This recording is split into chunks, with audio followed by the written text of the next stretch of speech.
Pedimos que tú bendigas este tiempo, que nos dé fuerza, Señor, y que podamos compartir la palabra y que caiga en buena tierra, en corazones preparados, dispuestos y listos ya para recibir la instrucción, la palabra para hoy. Bendice nuestras vidas, quita todo impedimento, Señor, de la índole que sea, y trae un renuevo y una fortaleza espiritual a nuestras vidas. Te damos gracias por este tiempo de estudio de tu palabra, bendícelo y que sea tu Espíritu Santo el que nos ilumine y nos hable al corazón. En el nombre bendito de Jesús. Amén. Amén. Vamos a Daniel, capítulo 12, por favor. Daniel, capítulo 12. Vamos a leer los primeros versículos de este maravilloso libro. Libro que hay que leer ahora más que nunca, ¿saben? Más que nunca. Hay que leer las profecías, las visiones que tuvo este hombre. Hay dos personas en el Antiguo Testamento que recibieron revelación sobre los últimos tiempos. Solamente dos. Muchos profetas recibieron revelación para su época o para tiempos cercanos a su época. Pero hay dos profetas que especialmente destacan, dos hombres que especialmente destacan por encima de los demás. Uno es el profeta Daniel. Dice la Biblia que muchas de las cosas que él recibió y muchas de las cosas que él dejó escritas en su libro, él no las entendía. Él por fe las escribía y ahí las dejaba, y el Señor le decía, esto es para el fin de los tiempos, para los últimos días. Y otro hombre que dice literalmente en Génesis 49:1, no lo vamos a leer, pero si lo quieren, recuérdenlo. Génesis 19:1, un hombre que antes de morir llama a todos sus hijos, me refiero al patriarca Jacob, y les dice, acercaos, que os voy a declarar lo que va a pasar en los últimos tiempos. Y esa palabra, los últimos tiempos, aparece también con las mismas palabras en el libro de Daniel. Curiosamente, en esa especie de despedida del patriarca Abraham de sus 12 hijos y también de sus nietos, Manasés y Efraín, no les dijo todo lo que probablemente él había recibido, sino que el Señor, como que a pesar de la revelación que este hombre tenía, no contó todo lo que él sabía. Pero en Daniel tenemos muchísima información acerca de estos tiempos en los cuales nos ha tocado vivir. Y a partir del versículo 1 vamos a comenzar a leer, y dice así la palabra del Señor. ¿Lo tienen, hermanos? Daniel 12:1. Realmente, para entender el capítulo 12 hay que comenzar a leer desde el 10. Son capítulos muy largos, muy profundos, y por cuestiones de tiempo no lo vamos a leer hoy. Pero yo les pediría a ustedes que hoy o a lo largo de esta semana lean tranquilamente los capítulos 10, 11 y 12 del libro de Daniel, para que veáis qué información tan tremenda el Señor nos está dando a través de este hombre. En aquel tiempo se levantará Miguel, el gran príncipe, que está de parte de los hijos de tu pueblo. Será tiempo de angustia, cual nunca fue desde que hubo gente hasta entonces. Pero en aquel tiempo será libertado tu pueblo y todos los que se hallen escritos en el libro. Muchos de los que duermen en el polvo de la tierra serán despertados, unos para vida eterna y otros para vergüenza y confusión perpetua. Los entendidos resplandecerán como el resplandor del firmamento, y los que enseñan la justicia a la multitud como las estrellas a perpetua eternidad. Pero tú, Daniel, cierra las palabras y sella el libro hasta el tiempo del fin. Muchos correrán de aquí para allá y la ciencia se aumentará. Y yo, Daniel, miré, y he aquí otros dos que estaban en pie, el uno a este lado del río y el otro al otro lado del río. Y me dijo uno de los varones que estaba vestido de lino, que estaba sobre las aguas del río, ¿cuándo será el fin de estas maravillas? Y oí al varón vestido de lino que estaba sobre las aguas del río, el cual alzó su diestra y su siniestra al cielo, y juró por el que vive por los siglos, que será por tiempo, tiempos y la mitad de un tiempo. Y cuando se acabe la dispersión del poder del pueblo santo, todas estas cosas serán cumplidas. Y yo oí, mas no entendí. Y dije, Señor mío, ¿cuál será el fin de estas cosas? Él respondió, anda, Daniel, pues estas palabras están cerradas y selladas hasta el tiempo del fin. Muchos serán limpios y emblanquecidos y purificados. Los impíos procederán impíamente, y ninguno de los impíos entenderá, pero los entendidos comprenderán. Y desde el tiempo que se ha quitado el continuo sacrificio hasta la abominación desoladora, habrá 1290 días. Bienaventurado el que espere y llegue a 1335 días. Y tú irás hasta el fin y reposarás y te levantarás para recibir tu heredad al fin de los días. ¿Cuántos dicen amén? No es un libro fácil, ¿saben? Es un libro que además hay partes, no todo, estos capítulos no, gracias a Dios, pero hay otros capítulos que están escritos en arameo. Y aunque se escriben las letras igual, las palabras significan cosas diferentes. Por lo tanto, esos capítulos, yo particularmente en arameo sí los puedo leer, pero no los entiendo porque no hablo arameo. Pero estos capítulos 10, 11 y 12 están escritos en hebreo y son muy interesantes porque hay expresiones, hay hebraísmos, hay palabras que tienen una profundidad, un sentido mucho más profundo que lo que a priori se puede entender, se puede ver, ¿no? ¿Por dónde empezamos? Bueno, hermanos, solamente decirles algo. ¿Os dais cuenta cómo está el mundo? En cuestión de días, en cuestión de semanas, el panorama mundial ha cambiado completamente. Profecías que hacían cientos, por no decir miles de años, que han estado ahí como dormidas, están surgiendo las circunstancias, se están dando las situaciones para que así, en un abrir y cerrar de ojos, en cualquier momento, puede iniciar una situación de tal magnitud que ya no hay marcha atrás. De hecho, yo me atrevería a decir esta tarde que estamos en este momento en una situación en la que ya no hay marcha atrás. Naciones que antaño se pelearon, ahora se han unido porque tienen un enemigo en común, y los medios de comunicación ayudan y al mismo tiempo no ayudan. Ayudan porque te dan información del movimiento de tropas, de soldados, situaciones de países, lugares donde hay guerras, muertes, etcétera. Y en cierto sentido, pues gracias a la televisión, a la radio, a la prensa, a internet, pues te enteras de cosas que están ocurriendo a centenares o a miles de kilómetros y estás al día. Pero por otra parte, ellos cuentan su versión. Ellos te cuentan lo que ellos entienden que está ocurriendo. Pero sin embargo, el creyente tiene que tener la sabiduría y la comprensión espiritual para ver mucho más allá y leer e interpretar correctamente lo que está ocurriendo. Hay una profecía que lleva miles de años, vamos a decir entre comillas, dormida, y tiene que ver con la ciudad de Damasco, capital de Siria. Dos profetas, el profeta Isaías y el profeta Jeremías, profetizaron con muchísimo tiempo de antelación que esta capital sería atacada y quedaría prácticamente en ruinas. Y no quedaría prácticamente recuerdo de ella. No vamos a leer todos los versículos que tengo porque si les digo la verdad, tengo tanto material sobre todo esto que podríamos estar aquí una semana entera sin salir, se lo puedo asegurar. Pero para los que estén tomando nota, y como además esto queda grabado, después ustedes pueden ir a su casa y volver a escuchar el mensaje, Isaías 17:1, Jeremías 49:23, en esa porción está la profecía que va dirigida específicamente a la ciudad de Damasco. La destrucción de esta ciudad, una de las ciudades más antiguas del mundo, junto con, por ejemplo, Jericó y también con la ciudad de Jerusalén y otras. De toda la vida se ha creído que en algún momento Israel atacaría Damasco y la destruiría. De hecho, ha estado en varias ocasiones a punto de destruir Damasco, pero no ha sido así.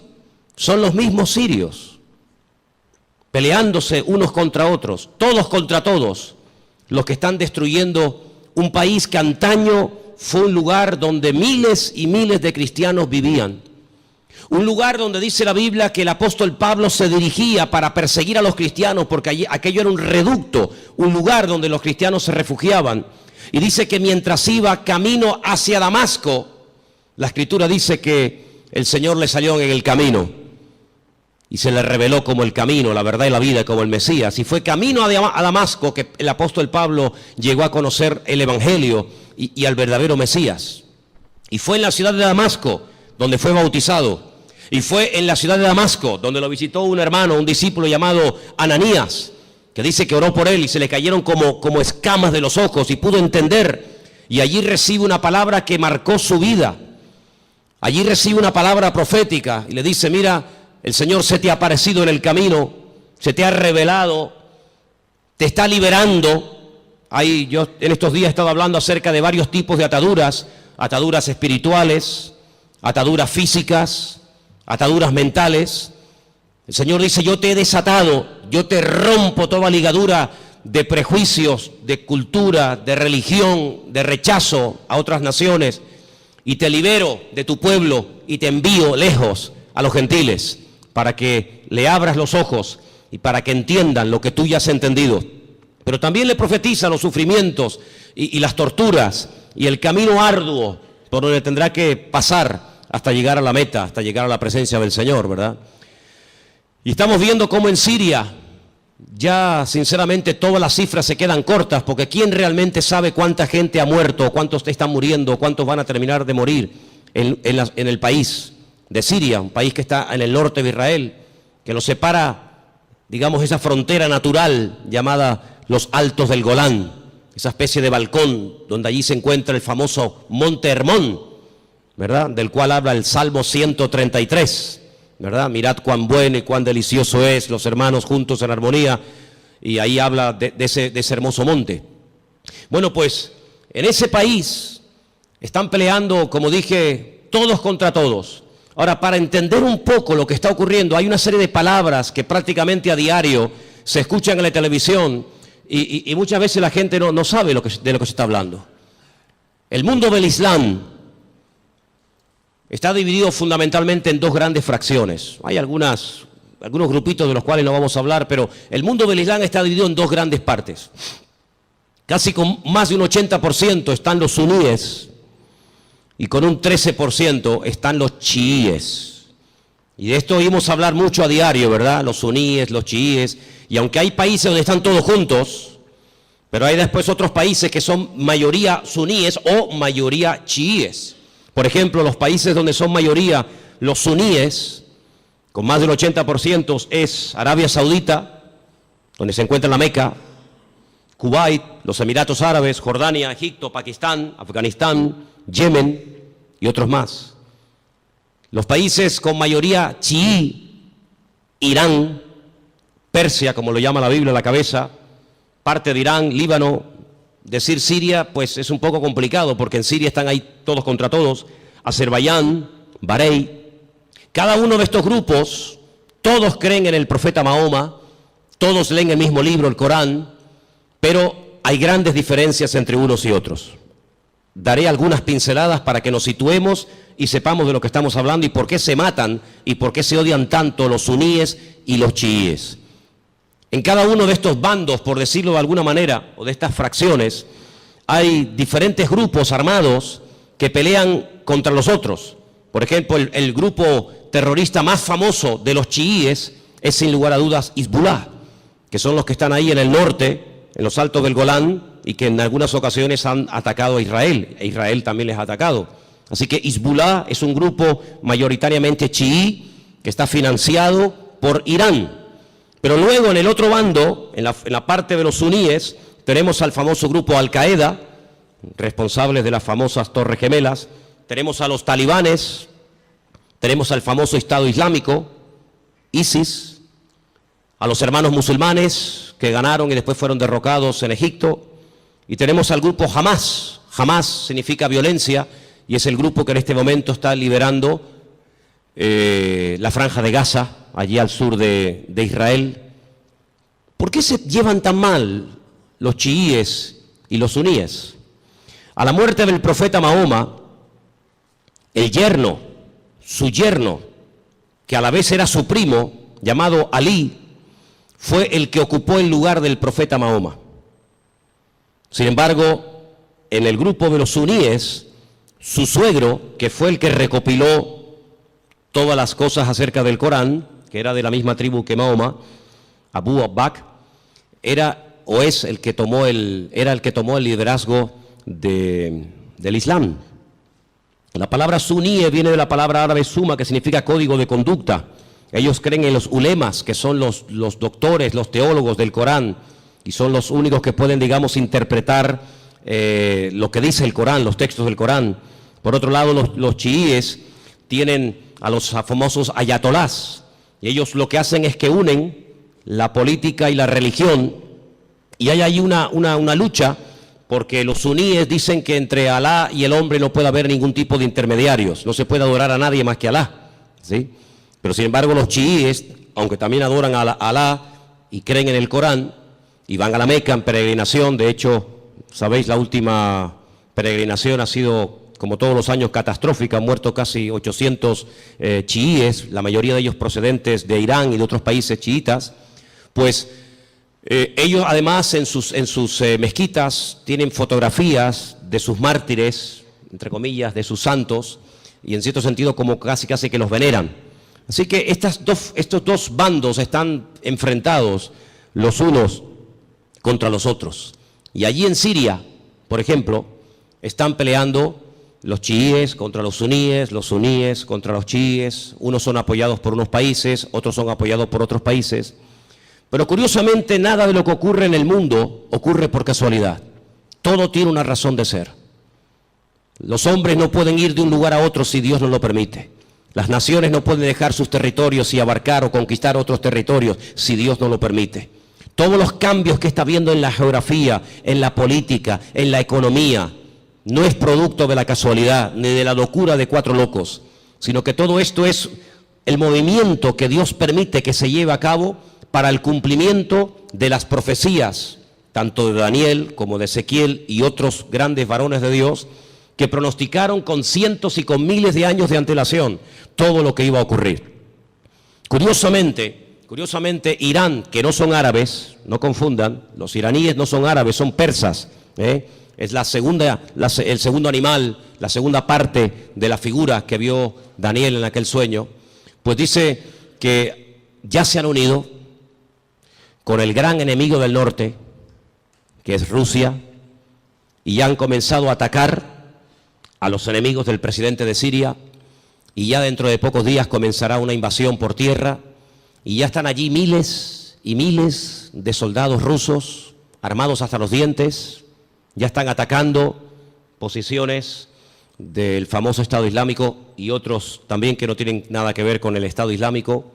Y mira tú por dónde dos países, uno tremendamente religioso como es Irán, y uno tremendamente ateo, como supuestamente se cree que son los rusos, pues resulta que se han unido porque dice que van a ayudar, fíjate qué bondadosos y qué maravilla, van a ayudar a un país que está lejos de sus fronteras, pero que tienen que ir a echarle una mano porque si no va a ser destruido. Solamente hay 5 ciudades de Siria que en este momento están bajo el dominio del presidente Bashar, el resto del país está prácticamente destruido o tomado por otras fracciones. Y mira tú por dónde.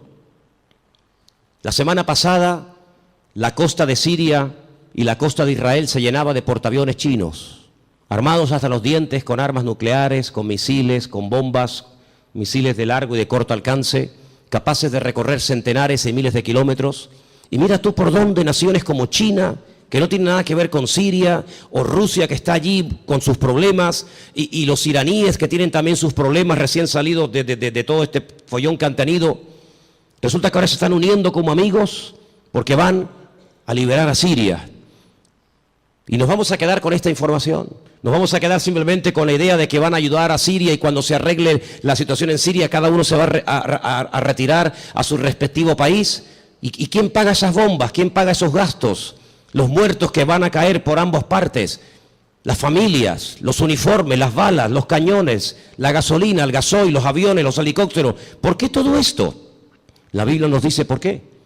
Porque el Señor en los últimos tiempos lo que hará es que utilizando entre comillas la excusa de que van a ayudar, de que van a liberar a un país amigo o aliado como puede ser Siria, una vez que lo hayan, digamos, calmado la situación, nada les va a impedir que crucen por el norte y por diferentes partes del país rumbo, como dice la Biblia, a la tierra gloriosa. Porque detrás de todo esto no está simplemente cuestiones políticas o económicas, sino fundamentalmente hay una razón: destruir a Dios y destruir al pueblo de Dios. Israel sabe perfectamente que se encuentra en una especie de callejón, no digo sin salida, porque Israel siempre tendrá salida, y la salida no es mirando a Estados Unidos, la salida no es mirando hacia Europa, sino que, como dice la Escritura, Israel en los últimos tiempos se verá totalmente sola y abandonada, como aquella pobre viuda que se fue cargada o se fue contenta con sus hijos, incluso haciendo honor a su nombre, complacida, y viene del extranjero derrotada y solitaria, sin hijos y sin marido, llamada Noemí, y tiene la pobre Ruth que atenderla en los últimos años de su vida. La Biblia nos enseña que estos últimos tiempos recibe un nombre que nos revela, porque los nombres son muy importantes en la Biblia. Yo siempre he dicho que hay una genética, ¿verdad?, que todos llevamos por dentro, que es hereditaria, pero luego, según la Biblia, el nombre tiene un poder espiritual, una influencia tremenda en las personas. Es una especie de código genético espiritual, ¿verdad? Y esta mujer, cuando viene de Jordania, de Moab, dice que ya no se siente complacida y por lo tanto ya no quiere usar más su nombre, sino que le dice a la gente que le llamen Mará, que significa amargada o entristecida, ¿verdad? Y es interesante ver cómo estamos viendo el inicio de lo que la Biblia habla clarísimamente que va a ser una tercera guerra mundial sin precedentes en la historia. De todas las guerras que Israel ha tenido, que han sido ya 7, de todas ha salido más que vencedora. Le han atacado por todas partes, de noche, de día, en plenos días de fiesta importantes. Por todas partes, de todas y cada una de las guerras que Israel ha tenido hasta el día de hoy, de todas ha salido victorioso. De esta guerra que está a punto de producirse en cuestión de días, semanas o meses, la única forma de salir con vida es que venga el Mesías en persona y les ayude. Esta guerra es una guerra que jamás se ha visto.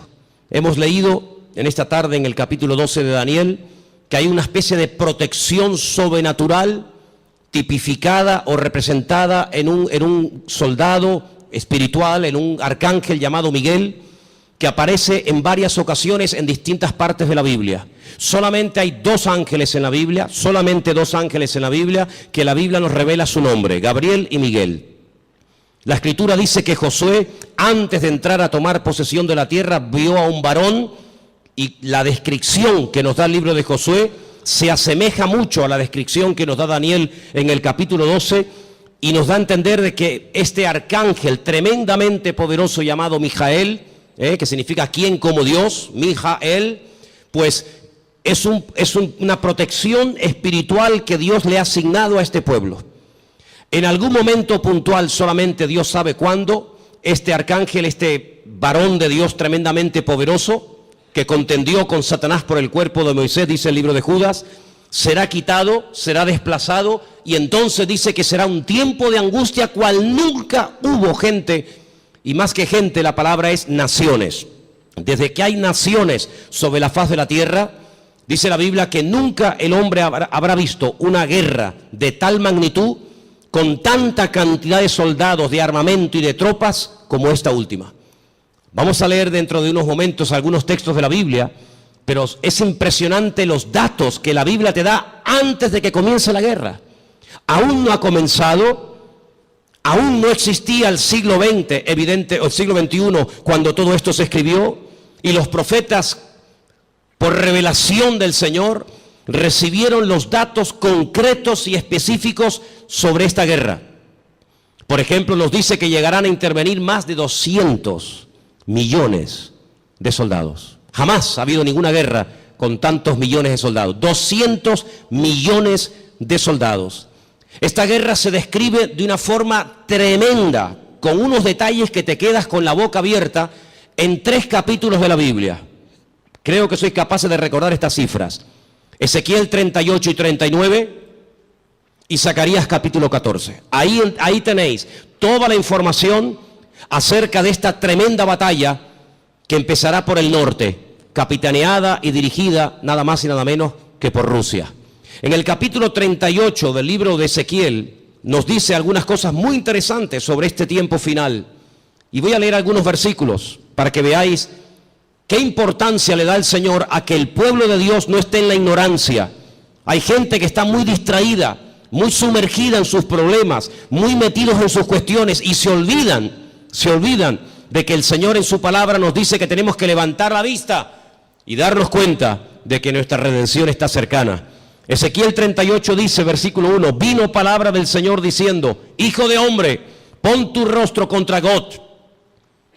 Gog es el nombre, digamos, simbólico, no es que se llame así, de una región que la Biblia lo llama Magog, que está en todo lo que sería todo el territorio que ocupa Rusia actualmente.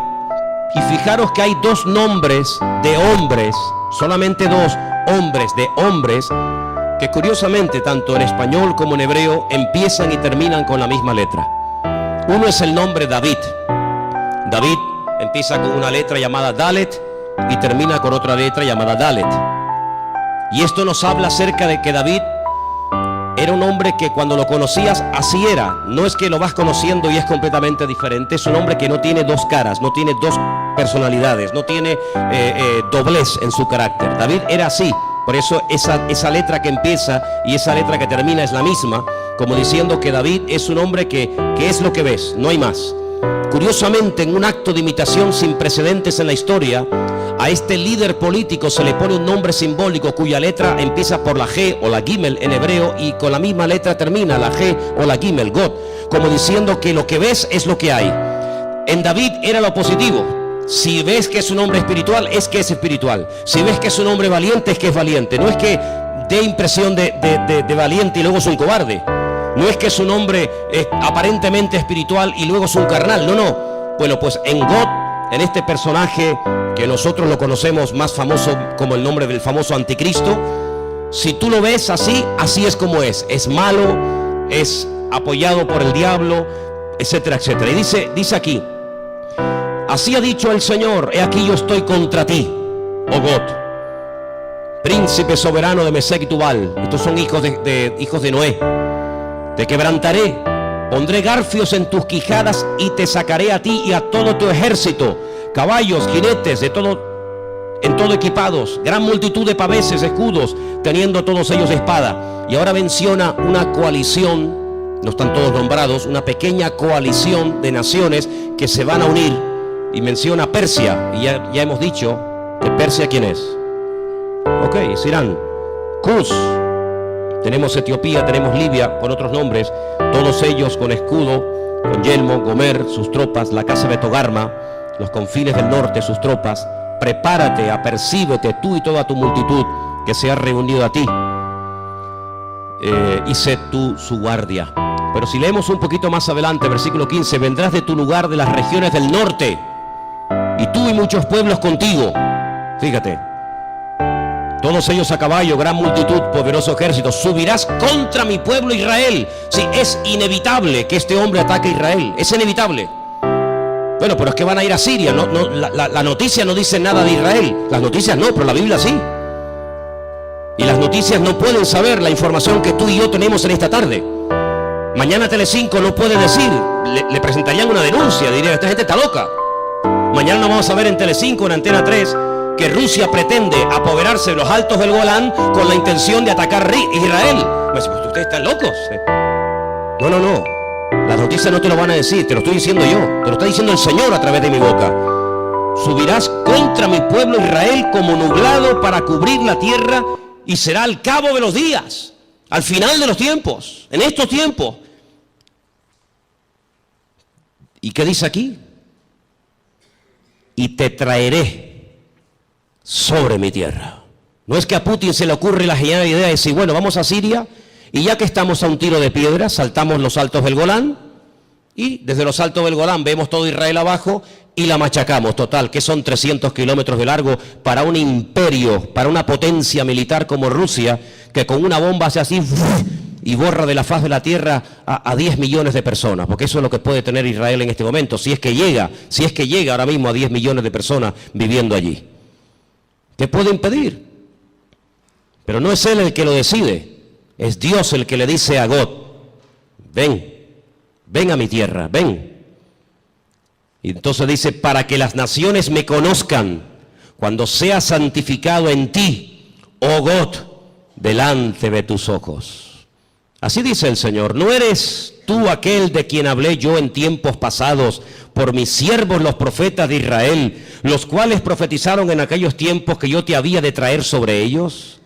Israel sabe perfectamente que Rusia les va a atacar en cualquier momento. Ya lo hicieron hace poco allí en Ucrania, en el país de nuestro hermano. No se cortan un pelo, no tienen ningún problema, tienen afán de expansión. Quieren recuperar lo perdido e incluso lo que nunca fue de ellos. No atacaron en un momento determinado un país que no tenía nada que ver con Rusia, como fue Afganistán. La Biblia profetiza que Rusia va a atacar en los últimos tiempos a Israel.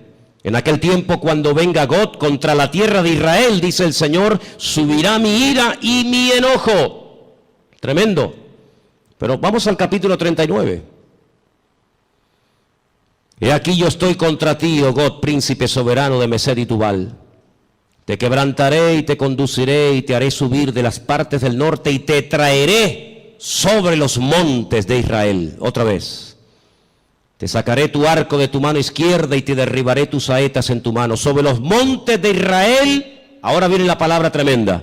Sí, es verdad, Rusia atacará a Israel, pero sobre los montes de Israel caerás tú y todas tus tropas, y los pueblos que fueron contigo, y aves de rapiña de toda especie, las fieras del campo, le he dado por comida. Sobre la faz del campo caerás, porque yo he hablado, dice el Señor. Impresionante, ¿eh? Enviaré fuego sobre Magog, sobre los que moran con seguridad en las costas, y sabrán que yo soy el Señor. Y haré notorio mi santo nombre en medio de mi pueblo Israel, y nunca más dejaré profanar mi santo nombre. Y sabrán las naciones que yo soy el Eterno, el Santo de Israel. He aquí viene y se cumplirá, dice el Señor. Este es el día en el cual yo he hablado. Los moradores de la ciudad de Israel saldrán y encenderán y quemarán armas, escudos, paveses, arcos, saetas, dardos de mano y de lanzas, y los quemarán en el fuego por 7 años. Durante 7 años tendrán combustible, tendrán armamento de todo lo que abandonaron estas tropas tremendas. No traerán leña del campo ni cortarán de los árboles, sino quemarán las armas en el fuego y despojarán a sus despojadores y robarán a los que les robaron, dice el Señor. En aquel tiempo, qué tremendo. En aquel tiempo, yo daré a God lugar para sepultura allí en Israel. Allí va a ser enterrado este personaje que lo llamamos el anticristo, que Ezequiel lo llama God. Allí va a ser enterrado, y después le voy a decir cómo el Señor es tan misericordioso que permite que el anticristo o God, ¿por qué el Señor permite a un personaje tan ruin y tan malo que sea enterrado en Israel y no despedazado, comido por las fieras? Vais a ver qué misericordioso es el Señor. En aquel tiempo yo daré a God lugar para sepultura allí en Israel, en el valle de los que pasan al oriente del mar, obstruirá el paso a los transeúntes, pues allí enterrarán a God y a toda su multitud, y lo llamarán el valle de Hamón God, que significa la multitud de God. La casa de Israel los estará enterrando por 7 meses. ¡Qué matanza, hermanos! 7 meses enterrando cadáveres. Impresionante, ¿eh? Versículo 13. Los enterrará todo el pueblo de la tierra, y será para ellos célebre el día en el que yo sea glorificado, dice el Señor. Tomarán hombres a jornal que vayan por el país con los que viajen para enterrar a los que queden sobre la faz de la tierra, a fin de limpiarla, y al cabo de 7 meses harán el reconocimiento. Pasarán los que irán por el país, y el que vea los huesos de algún hombre pondrá junto a ellos una señal, hasta que los entierren los sepultureros en el valle de Hamón God. Versículo 21, pondré mi gloria entre las naciones y todas las naciones verán el juicio, mi juicio que habré hecho y mi mano sobre ellos. Es increíble, ¿no? Como el profeta Ezequiel pudo describir con una exactitud tremenda cuánto tiempo estarán enterrando cadáveres, cuántos años quemando armamento al fuego. ¿Quién es este hombre God?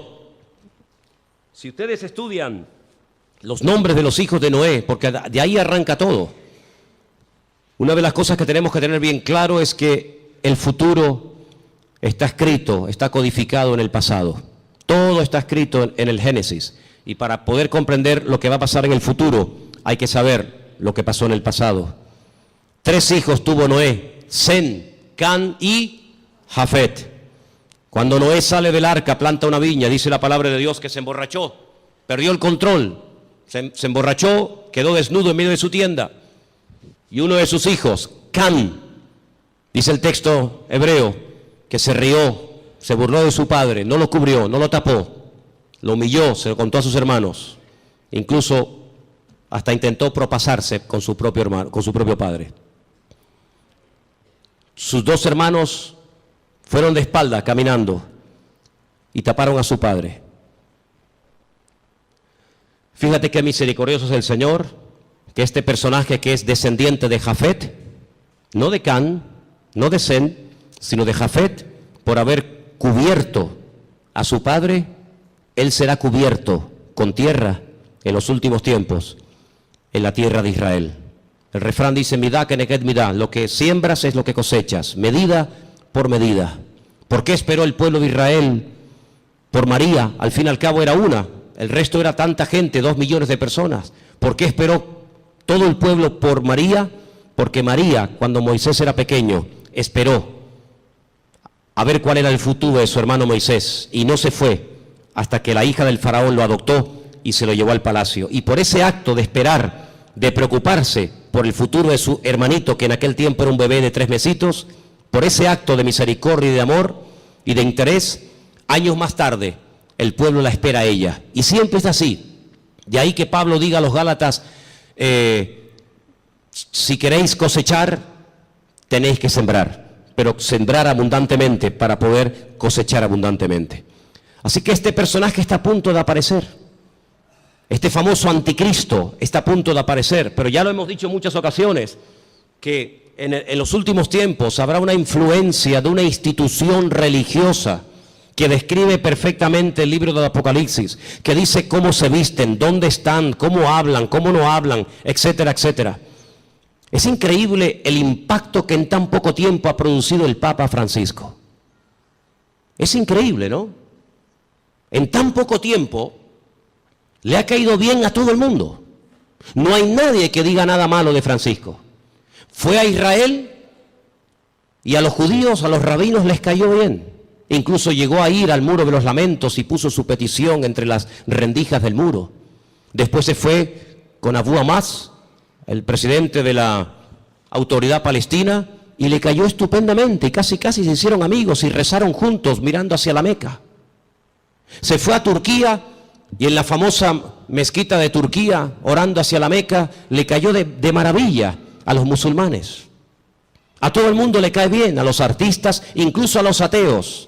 Recientemente escuchaba a un político ateo que decía, me cae muy bien este hombre, aunque yo no soy creyente ni creo en Dios, pero me cae muy bien este hombre. Dieron la vuelta al mundo en cuestión de minutos las declaraciones que hizo en un avión mientras viajaba, cuando le preguntaron por los homosexuales, por los gays, y él dijo, ¿quién soy yo? ¿Quién soy yo para juzgar a los gays? Y todo el mundo comenzó a decir, la iglesia está cambiando. Qué diferente, la postura de este Papa en comparación con los otros 2 que eran tan intransigentes y tan radicales. ¿Quién soy yo para juzgar? No pasó mucho tiempo y ya hizo juicio sobre uno de sus trabajadores. Ayer, un sacerdote, dice él, que salió del armario porque Dios así se lo había pedido y así lo había querido, y fulminantemente fue destituido, ¿no?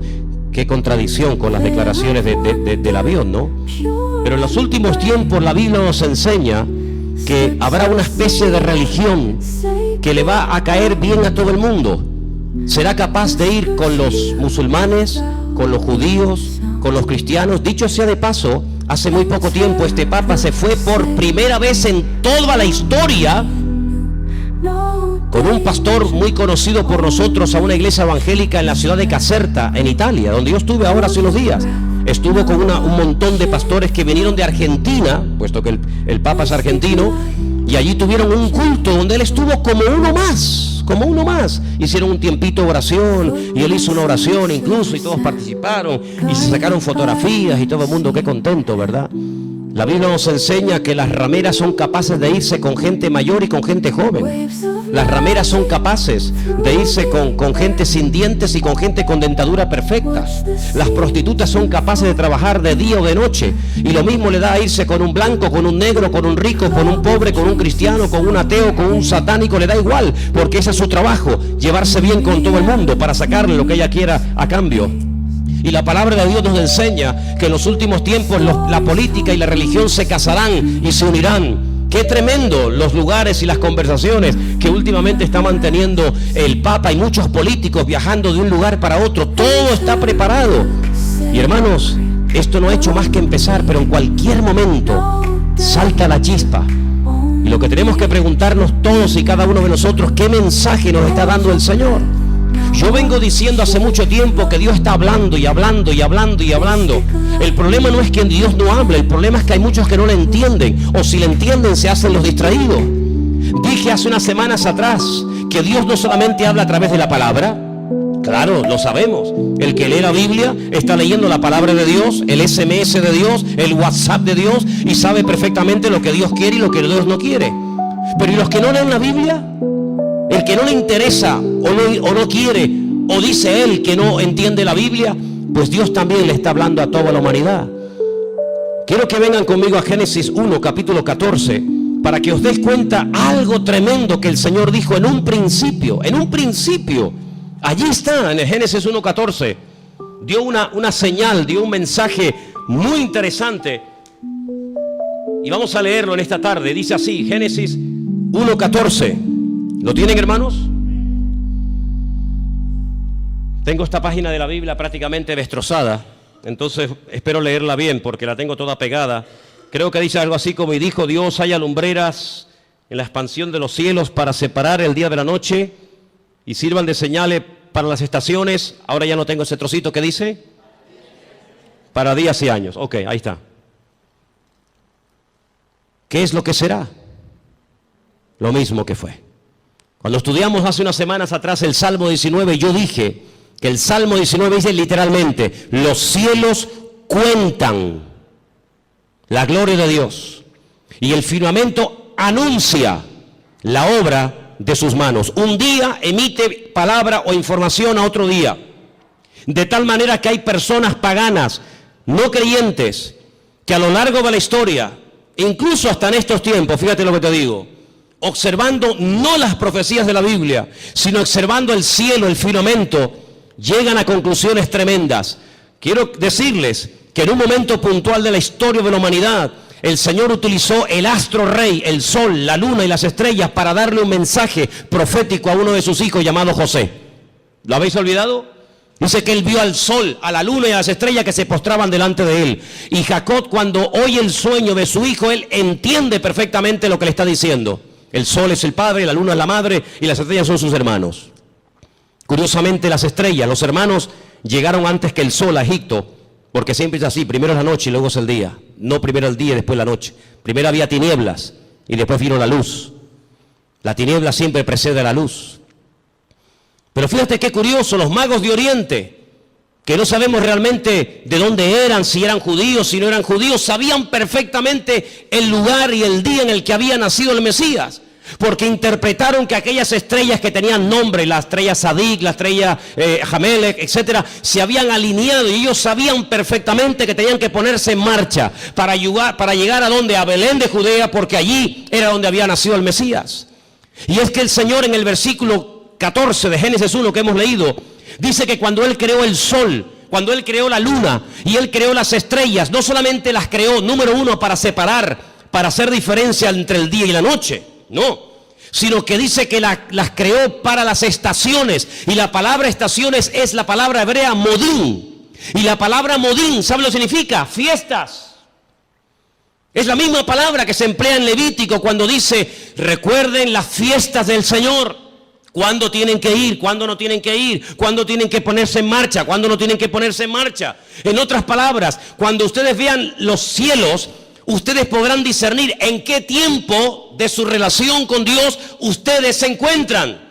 Es muy importante que tú, hermano y hermana que me escuchas en esta noche, te preguntes, ¿dónde me encuentro ahora mismo en mi camino, en mi relación con Dios?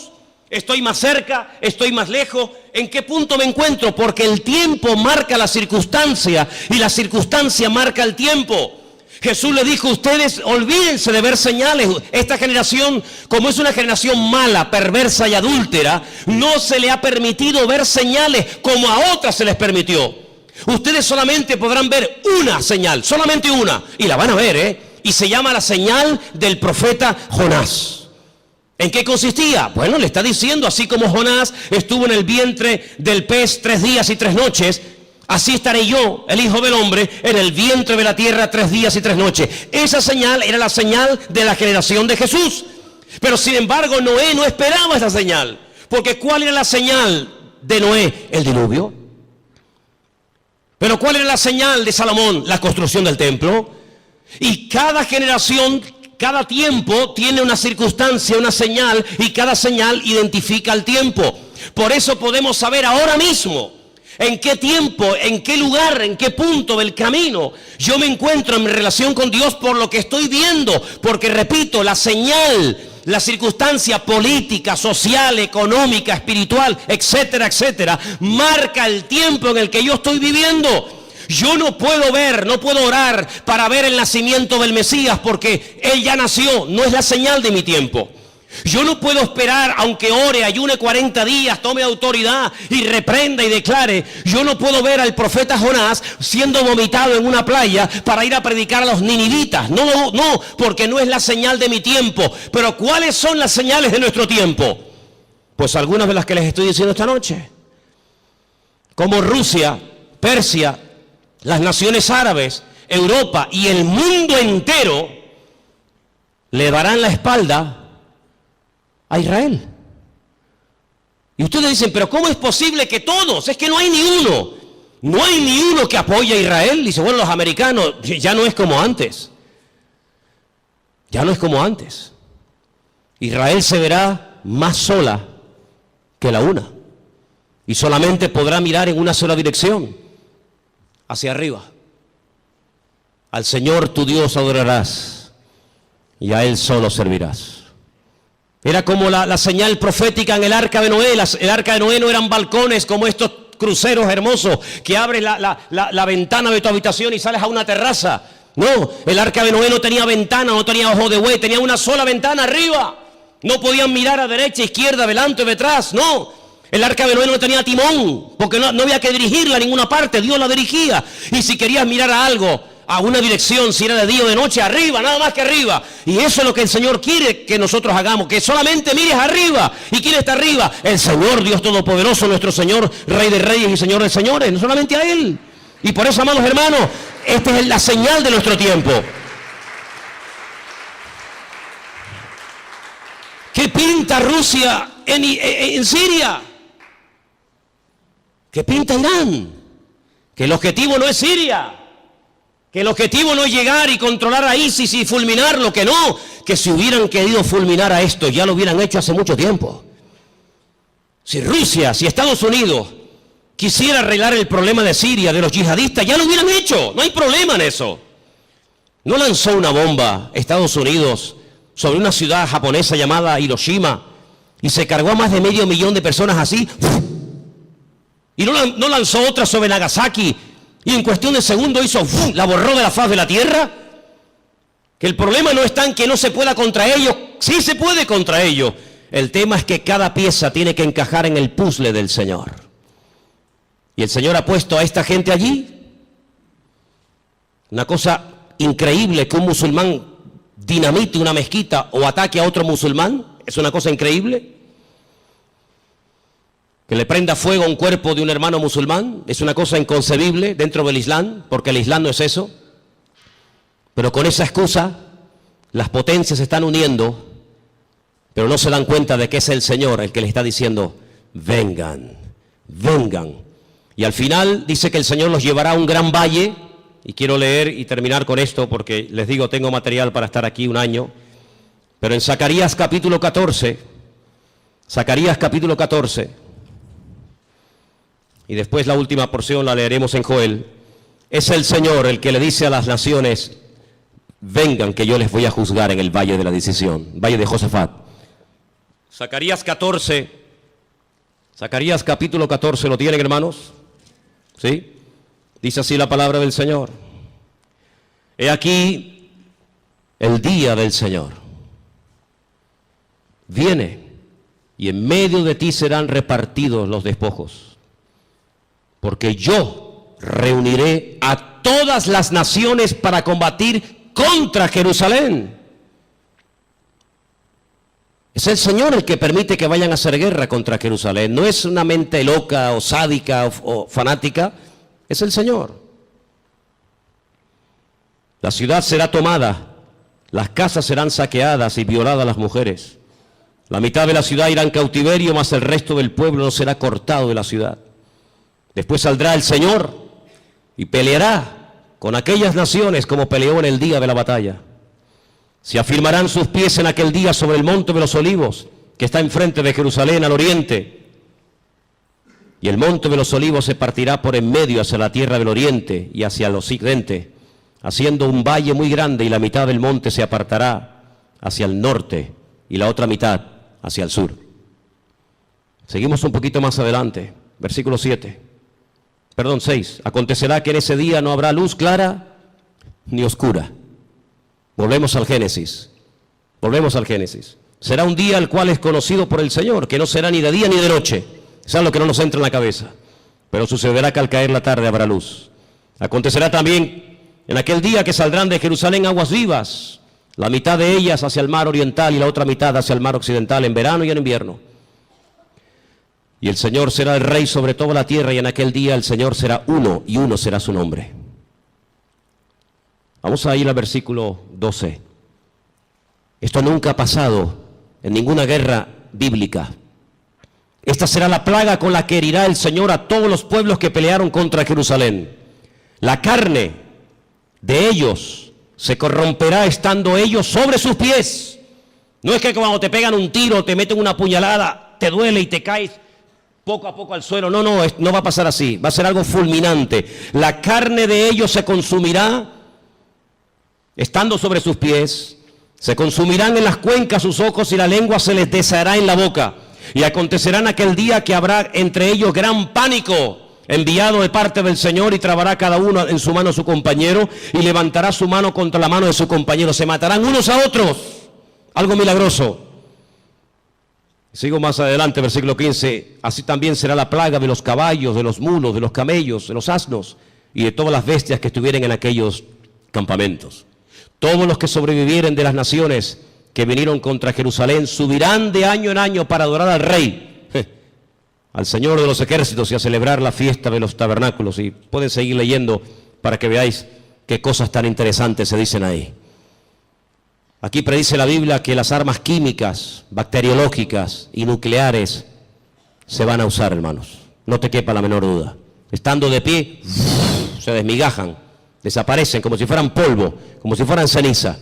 Así describe el profeta Zacarías la muerte de la gente en esta batalla, en el valle de Josafat, valle de Megido. Napoleón, cuando llegó a Israel, visitó el valle de Josafat o el valle de Megido y dijo: este valle está preparado para librar una gran batalla.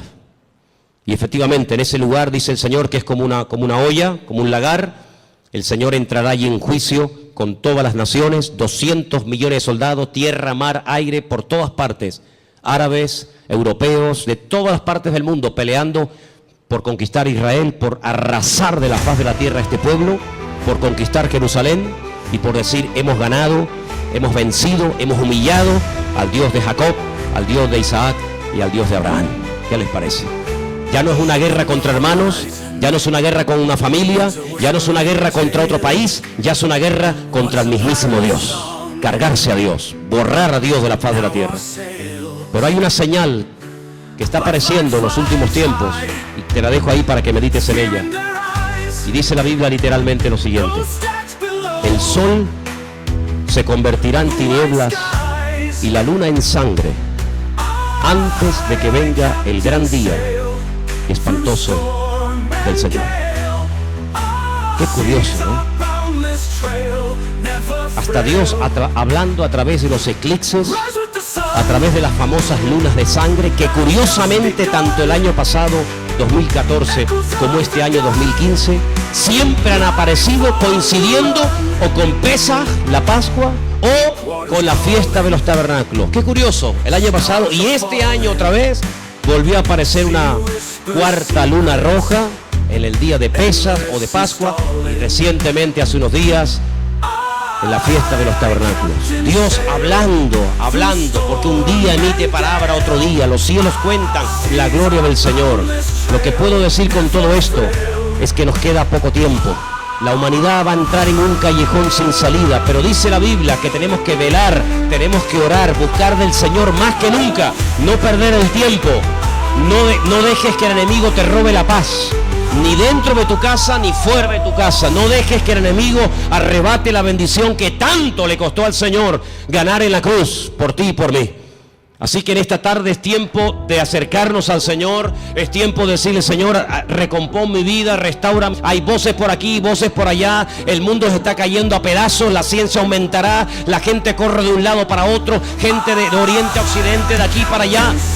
Pero todo esto es la señal de que pronto te corre de un lado para otro, gente de oriente a occidente, de aquí para allá.